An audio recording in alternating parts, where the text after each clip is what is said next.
तेलंगाना में अब से करीब 10.5 घंटों के बाद में चुनाव प्रचार खत्म होने वाला है, लेकिन उससे पहले ओवैसी के गढ़ में योगी आदित्यनाथ की ललकार बेहद दिलचस्प होती नजर आती है। हैदराबाद में जहां केसीआर वर्सेस कांग्रेस कहा जा रहा था, वहां पर समीकरण बहुत तेजी से बदल रहे हैं, ऐसा ग्राउंड रिपोर्ट कहती है। ये समीकरण आखिर क्या है, इतने बदले किस तरह से बदले, बीजेपी दक्षिण में क्या नया दरवाजा खोल देगी, इसका जवाब इस एक्सक्लूसिव रिपोर्ट में आपको मिलेगा।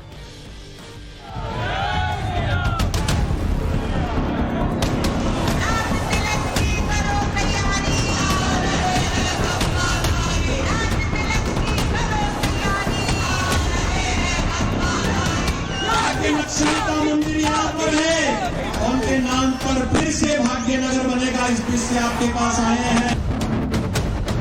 के अंदर पेशेवर गुंडा और माफियाओं के ऊपर गुंडागर्दी कैसे चलता है।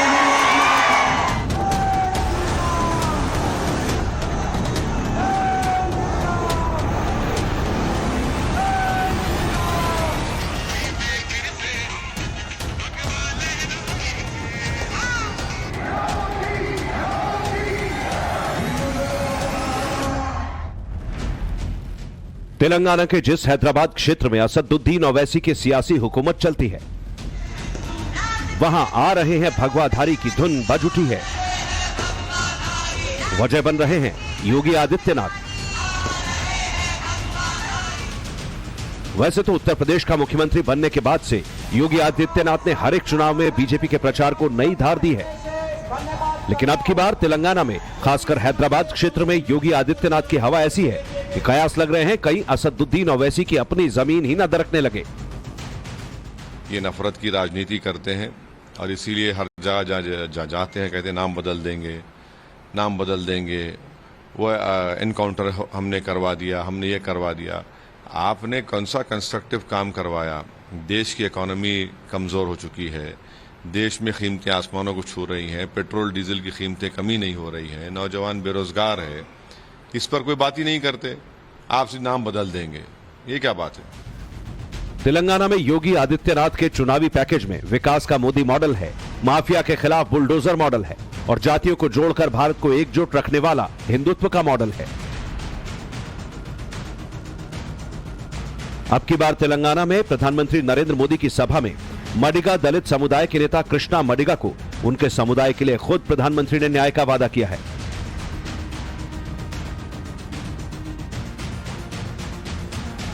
और जब ओबीसी वोटों के नाम पर कांग्रेस सांसद राहुल गांधी जातीय जनगणना के मुद्दे को तूल दे चुके हैं, तब तेलंगाना के इस चुनाव में योगी आदित्यनाथ का चेहरा हिंदुत्व के वोटों को एक साथ जोड़ने का काम करता दिख रहा है। हिंदुत्व की ब्रांडिंग ऐसी है कि हैदराबाद की सियासत में निजाम का नाम हवा में उड़ता दिख रहा है। भाइयों बहनों, आज तेलंगाना में चाहे वह टीआरएस हो या कांग्रेस या बीएसपी, ये सब एक ही थैले के चट्टे बट्टे हैं, कोई अलग नहीं है। ये सभी एक साथ जुड़े हुए हैं। दोनों पार्टियों के पास सहयोगी के रूप में एक कॉमन फ्रेंड है और कॉमन फ्रेंड का नाम है MIM। और उनके कारण आज तेलंगाना यहां पर निजाम से मुक्ति के दिवस को नहीं मनाने देती है यहां की सरकार। तेलंगाना एक ऐसा राज्य है जहां लगभग 85% हिंदू हैं, लेकिन तेलंगाना का पावर सेंटर यानी हैदराबाद मुस्लिम बहुल क्षेत्र है। तेलंगाना की कुल आबादी में 12.7% मुस्लिम है, लेकिन राज्य की 43.5% मुस्लिम आबादी अकेले हैदराबाद में रहती है।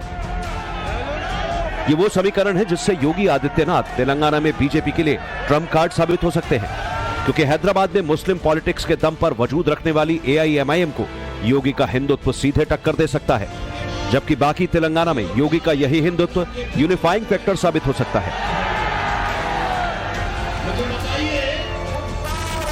हैदराबाद के भीतर हिंदुत्व के नाम पर राजनीति करने वाले अकेले नेता टी राजा सिंह हैं। हैदराबाद में गौशा महल सीट के उम्मीदवार टी राजा सिंह ने पिछली बार ये सीट जीती थी, लेकिन अब की बार योगी आदित्यनाथ का आक्रामक चुनाव प्रचार न सिर्फ उनके लिए बल्कि पूरे हैदराबाद में हिंदुत्व पर उम्मीद जगा रहा है। योगी जब भी मंच पर पहुंचते हैं तो उन्हें सुनने के लिए भीड़ सिर्फ एकत्रित नहीं होती है, बल्कि उन्हें सुनने की एक उत्सुकता भी रहती है। योगी आदित्यनाथ का यही फैक्टर है जो कि न सिर्फ यूपी में बल्कि बाहरी राज्यों में भी लोग काफी पसंद करते हैं। और खास तौर पर जिस तरह से उनका जो एक्शन है जो यूपी में लिया जाता है और जिस नाम से अब वो काफी फेमस दिखाई दे रहे हैं, बुलडोजर राजा के नाम से, वही छाप जो है उन्होंने हर राज्य में छोड़ी है। और इसी का ये क्रेज तेलंगाना में भी साफ तौर पर देखा जा सकता है और उनके तमाम सभाओं में जो उत्साह है लोगों का वो भी देखते ही बनता है।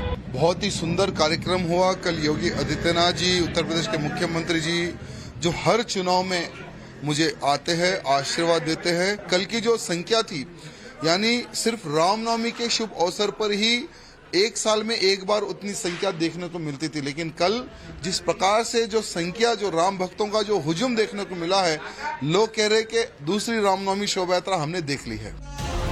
तेलंगाना में योगी आदित्यनाथ की कैंपेनिंग को बीजेपी ने कैसी अहमियत दी है, इसे उनके चुनावी कार्यक्रमों से समझा जा सकता है। 25 और 26 नवंबर को योगी आदित्यनाथ ने तेलंगाना में एक के बाद एक ताबड़तोड़ रैलियां और रोड शो किए।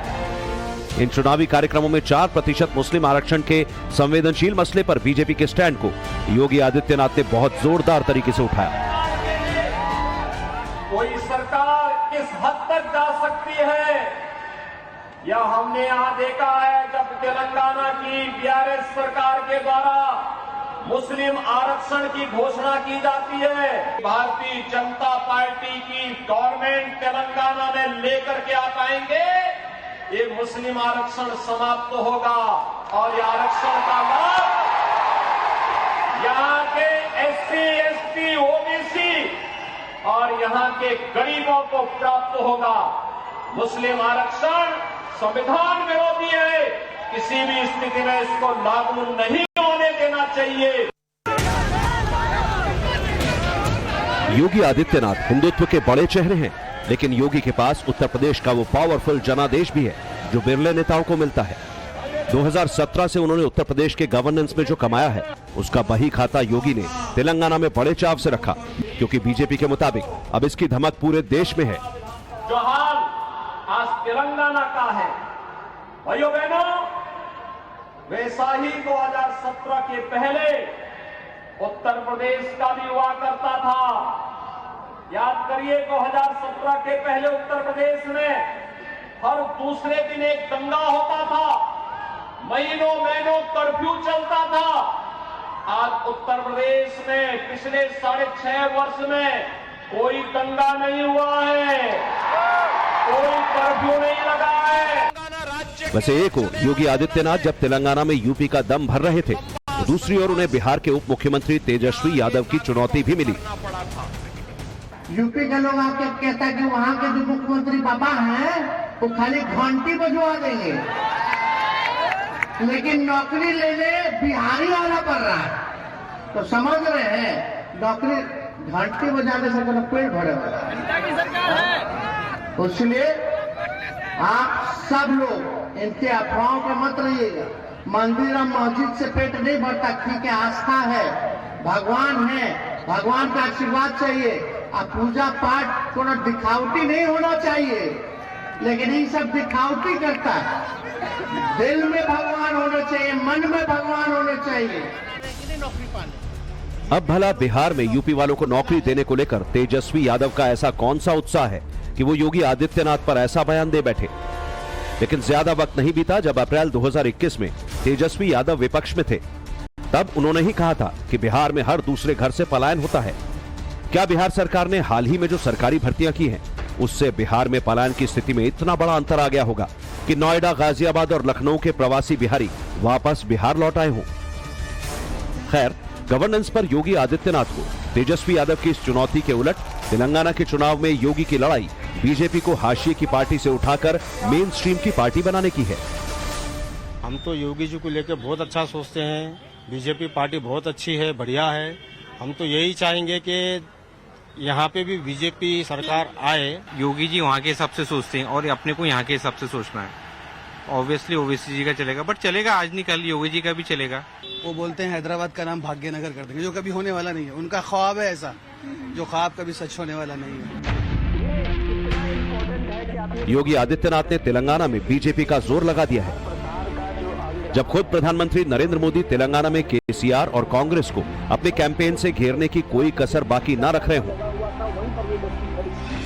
जब तेलंगाना में केंद्रीय गृह मंत्री अमित शाह का धुआंधार प्रचार जारी हो, तब योगी आदित्यनाथ बीजेपी के तीसरे ऐसे प्रचारक हैं जिनके नाम से तेलंगाना की हवा बदल सकती है। आज तेलंगाना राज्य के निवासी अपने अधिकार, अपनी पहचान के लिए तरस रहे हैं। यहां पर भ्रष्टाचार, परिवारवाद और तुष्टीकरण की नीति ने आज पूरे तेलंगाना को खोखला बना दिया है।